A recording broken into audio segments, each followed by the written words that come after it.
Ayan, good morning. Good morning po mga sir, mga madam. Ako po'y nagbabalik ang inyong lingkod agent Joel dito sa bayan ng Kamiling, Tarlac. So sa mga ano po,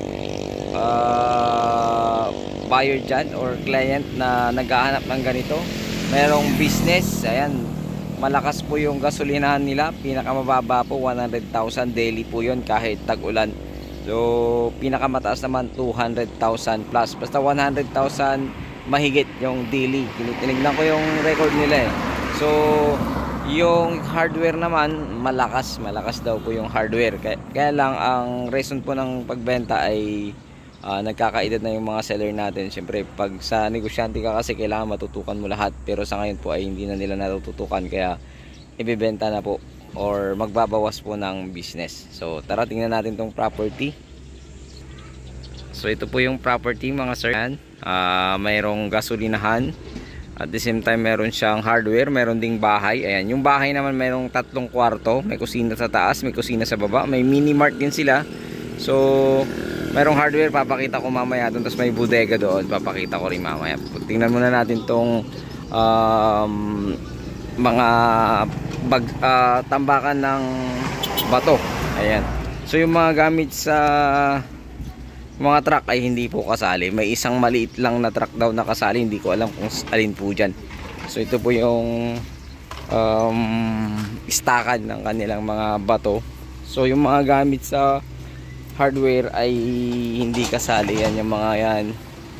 Pero pwede nyo naman silang kausapin kung gusto nyong mabili ang mga yan. Ayan, ayan. Pero hindi kasali yung mga backhoe. May isang maliit lang daw po na truck. Ayan. Sa drone naman makikita lahat dyan. So meron din daw tirahan yung mga kasamang bahay, ganun. Meron ding tirahan. So ito po, tingnan natin kung ilang pump to. Nakalimutan ko palang tanungin. Ayan, 3 title pala to mga sir. Ma'am, ilang pump na to? 4? Bali, dalawa lang. Dalawa lang. Oh. 2 pump. Tapos 3 ano.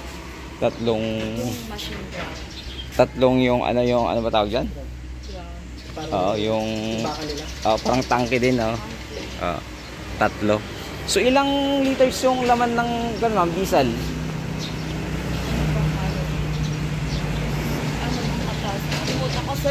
Oh.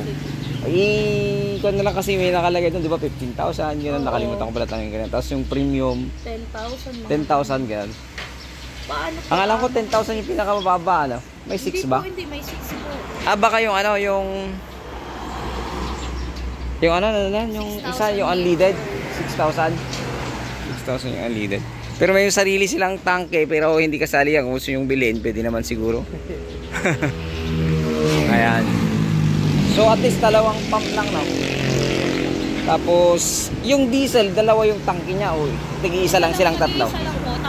Isang premium, isang diesel, isang unleaded. Per product. Tapos may tubo na lang yung nakakonect. Oo.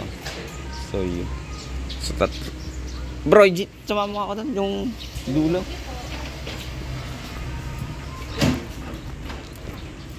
Ano to? Mas malapit siya sa Bayambang ito, no? Oo. Hindi ko alam kung ano yung truck na iiwan eh. Kaya sabi ko may isang truck na maiiwan. Lahat ng maliliit na truck. Ay, lahat ng maliliit na truck? Malaki na ang dadalhin. Ilan ba yun yung maliliit? 8 8? Basta yung malaki lang. So hanggang doon? Ito yung hardware nila, oh. Tapos kasama pa yung bahay. Ayan, may bahay sa taas.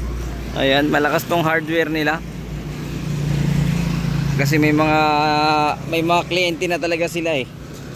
So ito, ayan, kasali pa yan. Imbakan, no? Tapos ito yung bodega. Oo, hanggang dyan yata na. Oo, nakita ko sa drone eh. Hindi, iba na bro. Iba to? Ito ba? Ito lang. Ito. So hindi kasali yung ano, no? Ito lang ba? Tanungin mo nga. Tanungin mo nga doon. Tapos tinitingnan ko rito, ito yung stockan nila, stock room. Kasi may gate dito. Kasali yan, alam ko. Pero antayin natin. Tanong muna. Ito yung mga bodega nila. Ayan. Pero kung kasali yun. Kasali yan kasi may gate, oh. Sabi kasi, nakita ko kasi sa drone, kasali yan. Yung bakod sa likod, kadugtong yan. So 3,126 tatlong titulo. Sabi ko, kasali to eh. Yan. Yung imbakan nila, maluwang to yung imbakan nila. Ay, meron din palang sila. Kasali ba yan yung pang ano? Anong tawag dyan, sir? Blending. Blending, pang UP ang alam mo. Yan ang yero. Oh, yung mga ano. Oh, folding. Oh. Kasali yan mga yan, bro. Yung bahay doon, kasali ba yan? Hindi. Hindi na. Oh, hindi. Yan, ganyan lang. So, 3,126 tatlong titulo. So, siguro ibang titulo nitong bodega, iba yung bahay, baka iba yung gasolinahan, no? So, ayun, hanggang doon pa yan. Pero doon sa likod niyan, hindi nakakasali. Pero doon dito sa part na ito, mas mahaba ito, no?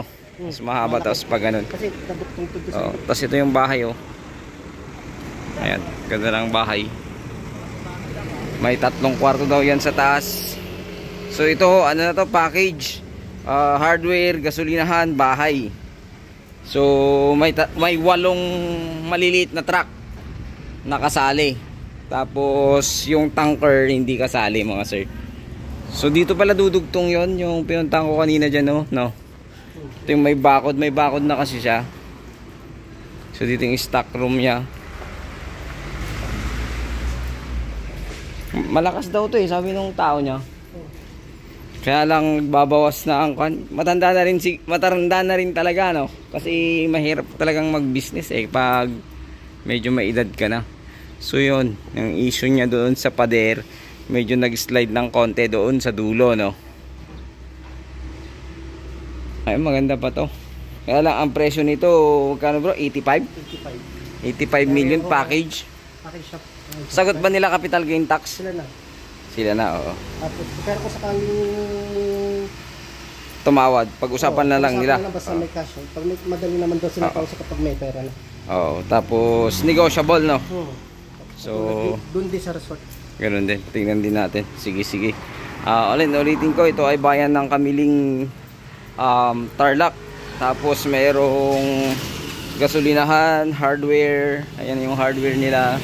Tapos meron siyang bahay sa taas.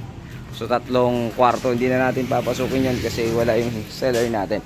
So mga tauhan lang yung nandito. So ayan muli, ito po ay 85 million. Negotiable naman po. Maraming salamat. God bless you all.